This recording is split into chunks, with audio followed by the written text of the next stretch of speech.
What's going on, YouTube? So I just wanted to give you guys a quick update on the Diablo 3 beta, which is ending in a couple of hours. I think 3 p.m. Monday Eastern time. So I want to do this fast, or as fast as possible, without getting too into it. And you guys can check out other videos from other streamers if you'd like. But here's my thoughts. As you can see, I have a 25 Barbarian, a 25 Sorceress, and a 14 Rogue. So basically what happened was I started with a Barbarian. I ended up making a Rogue second, and then switching finally at the end to a Sorceress. I did that because the Barbarian was kind of leveling a little slower. And this is going to bring me to my first point. So essentially, everybody is good. I thought the Barbarian was underpowered for a little bit, but after checking some of the online forums and things like that, there are specific builds that do significantly make things easier. I was hoping that it wouldn't be so cookie cutter, and there'd be a lot of build diversity, which there is, but like certain builds are just not they're just not as good. So Barbarian Thorns ended up being super super strong. I breezed, I leveled him to like 22, and then I switched over to Thorns, and I breezed the last 3 levels to 25. Sorceress was overall pretty easy. Actually, the easiest I found, I did Chain Lightning and Hydras, and she melted the game. I mean, even in party play with one of my friends, they even said, "Wow, he plays a Barbarian," and he's like, "Yeah, it's much easier with a Sorceress, or it seemed to be." But yeah, the Rogue was fun. I didn't play too much of the Rogue because I was kind of running into the similar stuff with like the Barbarian with like melee and stuff. And from the beta, it seems like it does cater toward ranged a bit. Some of the enemy bosses kind of have goofy mechanics, kind of cheap mechanics actually, where there's like a swirl on the ground, and then the boss will run into the swirl, and if you're melee, it's like you gotta go in there and take damage and get hit, which is annoying. And a lot of enemies run away from you, which is also annoying, so you have to like chase them. So ranged DPS does have a much easier time. So in terms of what I think, enjoyment wise, I did have a lot of fun with the Sorceress, just because I was exploding the map. Like anything that came on screen was just almost instantly dead. That's a lot of fun.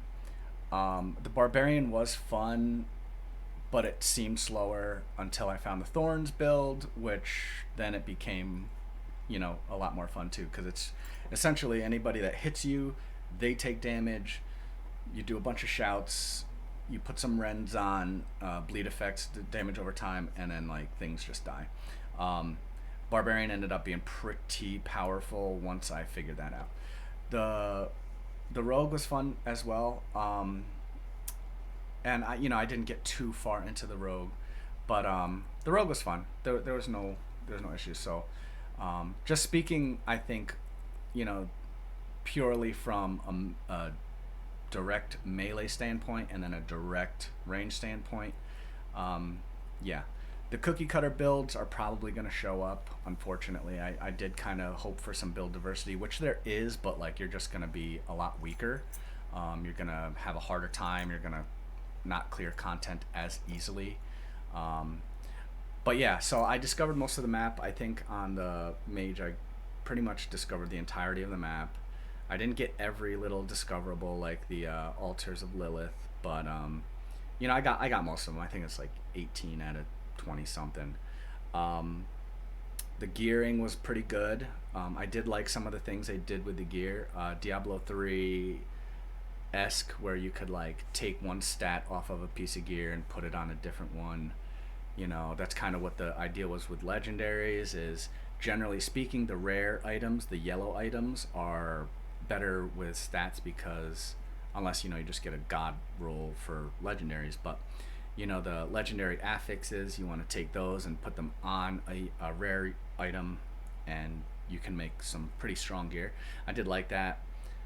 Um, Overall, I give this game like a 9 out of 10. It was a lot of fun. I played a ton of Diablo 3. This seems, initially it seemed a little slower, but like it ramps up and you get a lot of fun. It's pretty tough. Some of the bosses are way more tough than anything I can remember in Diablo 3. So there's challenge. There's mechanics. I took part in the world boss, which we weren't successful at. There's a lot of low level characters. The boss is level 25. Most of his abilities one shot you. It takes like 13 something people to 12 people to bring him down. He's on a timer, so you have like I think like 8 or 10 minutes or something before he like runs away, and then that's that. So unfortunately we didn't get it, but it was a cool event. So pretty much I experienced everything that the beta had to offer, and I'm very satisfied. I'm, I think, I can't wait to see what the full game is like. Next weekend, the 24th or something, 25th. Hold on, let me check real quick. Yeah, the 24th, 25th, 26th is the next beta event, and that's the open beta. So if you want to try it out, it's an open beta, so you can just download it. I will touch at right here at the end. So it is a beta. I had to like constantly remind myself, like, all right, don't get mad at certain things. Like there were some bugs, some glitches, which I reported, which you should do also if you're playing. That's the purpose of these betas. Besides, generating more hype and getting more money, but essentially free playtesting, I guess. So I reported bugs and stuff, but like there was long queues at first. Like the first day was like hour and a half long queues to get into the game. That got better at the end there, but overall, I really liked it. I think this is gonna end up being a very good game, and hopefully, we'll get to see more information when it comes out, before it comes out on June 6th. And yeah, tell me what you think in the comments. If you liked it, if you agree, subscribe, like, all that good stuff. Ring the bell for notifications, and I will see you guys in Sanctuary next weekend. Peace.